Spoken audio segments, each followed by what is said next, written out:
आज का बाइबल का वचन उत्पत्ति का ग्रंथ अध्याय 15 वचन 5 से 12, 17 से 18। दूसरा वचन पौलुस का फिलिपियों के नाम पत्र अध्याय 3 वचन 17 से लेकर अध्याय 4 वचन 1 तक। और आज का सुसमाचार सन लूकस के अनुसार अध्याय 9 वचन 28 से 36।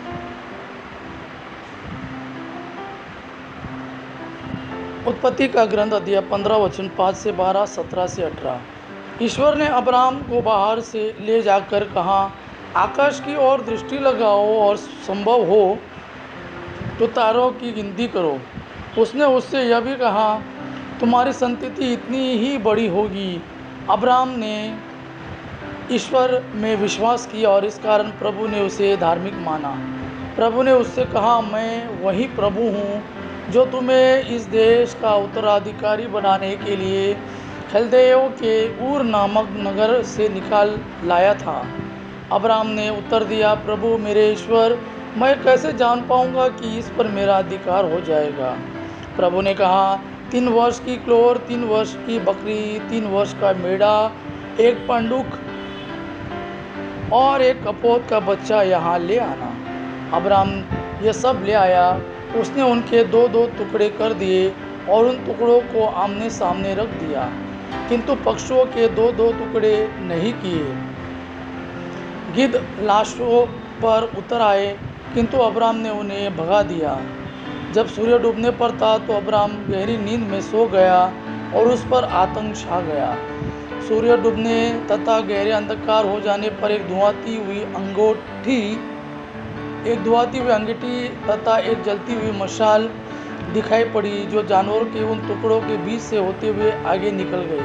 उस दिन प्रभु ने यह कहकर अब्राहम के लिए विधान प्रकट किया, मैं मिस्र की नदी से लेकर महानदी अर्थात फरात नदी तक का यह देश तुम्हारे वंशजों को दे देता हूँ।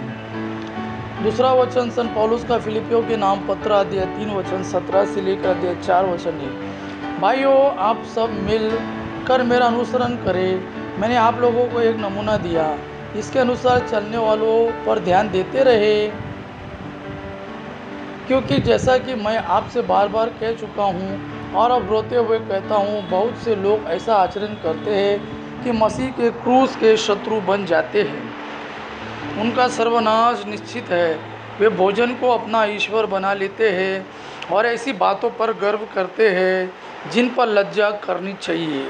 उनका मन संसार की चीज़ों में लगा हुआ है। हमारा स्वदेश तो स्वर्ग है और हम स्वर्ग से आने वाले मुक्तिदाता प्रभु ईसा मसीह का राह देखते रहते हैं। वह जिस सामर्थ्य द्वारा सब कुछ अपने अधीन कर सकते हैं, उसी के द्वारा वह हमारे तुच्छ शरीर का रूपांतरण करेंगे और उसे अपने महिमामय शरीर के अनुरूप बना देंगे। इसलिए मेरे प्रिय भाइयों, प्रभु में इस तरह दृढ़ रहिए। प्रिय भाइयों, मुझे आप लोगों से मिलने की बड़ी इच्छा है। आप मेरे आनंद और मेरे मुकुट है। आज का सुसमाचार सन लूकस के अनुसार अध्याय 9 वचन 28 से 36। यीशु पेतरुस, यूहन्ना और याकूब को अपने साथ ले गए और प्रार्थना करने के लिए एक पहाड़ पर चढ़े। प्रार्थना करते समय ईसा के मुखमंडल का रूपांतरण हो गया और उनके वस्त्र उज्ज्वल होकर जगमगा उठे। 2 पुरुष उनके साथ बातचीत कर रहे थे। वे मूसा और एलियस थे, जो महिमा सहित प्रकट होकर यरूशलेम में होने वाली उनकी मृत्यु के विषय में बातें कर रहे थे। पेतरुस और उसके साथी जो ऊँघ रहे थे, अब पूरी तरह जाग गए। उन्होंने ईसा की महिमा को और उनके साथ उन 2 पुरुषों को देखा। वे विदा हो ही रहे थे कि पेतरुस ने ईसा से कहा, गुरुवर, यहाँ होना हमारे लिए कितना अच्छा है। हम 3 तंबू खड़ा कर दे, एक आपके लिए, एक मूसा और एक एलियस के लिए। उसे पता नहीं था कि वह क्या कर रहा है। वो बोल ही रहा था कि बादल आकर उन पर छा गया और वे बादल से गिर जाने के कारण भयभीत हो गए। बादल में से यह वाणी सुनाई पड़ी, यह मेरा परम प्रिय पुत्र है, इसकी सुनो।